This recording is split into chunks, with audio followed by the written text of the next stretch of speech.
किसी घर में एक नौकरानी काम किया करती थी। घर के सब सदस्य इस पर बहुत गुस्सा होते थे और इससे बिल्कुल भी प्यार नहीं करते थे। हर काम में सुस्त हो तुम। पैसे किस चीज के लेती हो और आज आने में इतनी देर क्यों कर दी? बस जी, मेरी छोटे लड़की की तबीयत खराब थी जिसकी वजह से मुझे आने में देरी हो गई। मैं तुम्हारे लेट आने के पैसे काट लूंगी। तुम्हारा हर रोज नया बहाना होता है। तुम्हारा बेटा बीमार है तो हम क्या करें? ऐसा ना करें, मुझे अपने लड़के की दवाई लेनी है। अब पहले ही बहुत कम पैसे देती हैं। बकवास बंद करो और अपना काम करो। इस घर में केवल चिंटू ही इस नौकरानी से प्यार से बात किया करता था। मामा, आप भाई को हर वक्त गुस्सा क्यों होती हैं? वो बेचारी तो बहुत काम करती है। बेटा, तुम्हें नहीं पता, ये इसी काबिल है और जब से ये आई है हमारा बहुत नुकसान हो चुका है। फिर रात को चिंटू का पिता थका हारा घर आता है और बहुत उदास होता है। क्या बात है, आज आप बहुत उदास लग रहे हैं। क्या बताऊं तुम्हें, आज मुझे नौकरी से निकाल दिया गया है। ये क्या कह रहे हैं? अब हम खाएंगे कैसे? इतने में गिलास टूटने की आवाज आती है। ये जरूर विमला का काम है। जब से आई है नुकसान पे नुकसान हो रहा है। मैं जल्द ही इसे फारिग करती हूँ। मुझे लगता है कि आपकी नौकरी को इसी की नजर लगी है। तुम ठीक कहती हो, इसी की वजह से सारा नुकसान हो रहा है। इसे फारिग ही करना पड़ेगा। वो सब ठीक है, अब आपकी नौकरी का क्या होगा? ये विमला मनहूस जब से आई है तब से हमारा नुकसान हो रहा है। सबसे पहले तो इसे फारिग करती हूँ। विमला, ओ विमला। मालकिन की आवाज सुनकर विमला जल्दी से आ जाती है। जी जी बड़ी मालकिन, आपने बुलाया? हाँ, आज से तुम्हारी छुट्टी। अब तुम्हें और काम करने की जरूरत नहीं। मालकिन, ऐसा मत कीजिए, मेरी तनख्वाह कम कर दीजिए, पर मुझे निकालिए ना। मेरे छोटे छोटे बच्चे भूखे मर जाएंगे।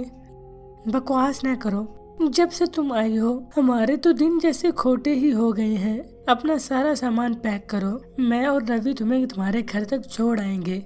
रात बहुत हो चुकी है, वरना तुम आगे पीछे लापता हो गई तो सारा जिम्मा हमारे सर आएगा। विमला को मजबूरन नौकरी छोड़नी पड़ जाती है।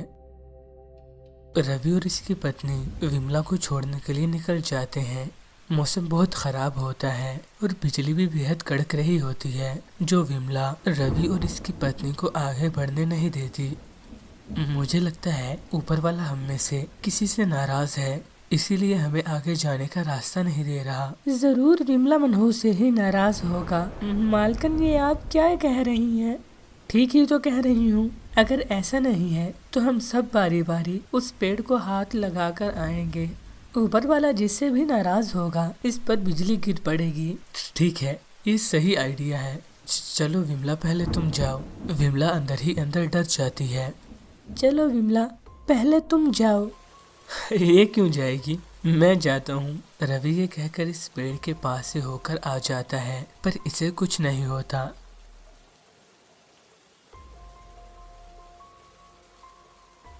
ये लो, मैं तो सुरक्षित वापस आ गया। विमला, अब तो जाओ। ये डरपोक नहीं जाएगी, मैं जाती हूँ। फिर रवि की बीवी इस पेड़ के करीब से होकर वापस आ जाती है, फिर इसे भी कुछ नहीं होता। अब विमला की बारी है, अब तो इसे जाना ही पड़ेगा। मालकिन, मुझ पर दया कीजिए। नहीं नहीं, जो बात हुई है उस पर पूरा उतरना पड़ेगा। तुम्हें पता है कि ऊपर वाला तुमसे नाराज है, इसीलिए डर रही हो। चलो जल्दी करो। विमला डरते डरते इस पेड़ के पास जाती है। जैसे ही विमला इस पेड़ के पास पहुंचती है तो रवि और इसकी पत्नी पर बिजली गिरती है और वो दोनों मर जाते हैं। विमला ये देखकर हैरान हो जाती है और अचानक इस बादल से आवाज आती है। विमला, तुम एक महान हस्ती हो जो मेहनत करके अपने बच्चों का पेट पालती हो। बाप रे बाप, बोलने वाला बादल, ये क्या मामला है? ये मामला बहुत सादा है। रवि और इसकी पत्नी आज तक इसीलिए सुरक्षित थे क्योंकि तुम इनके साथ थी। तुम्हारे कर्मों की वजह से इनकी जान बची हुई थी। जैसे ही तुम इनसे दूर हुई तो ऊपर वाले ने इन्हें खत्म कर दिया।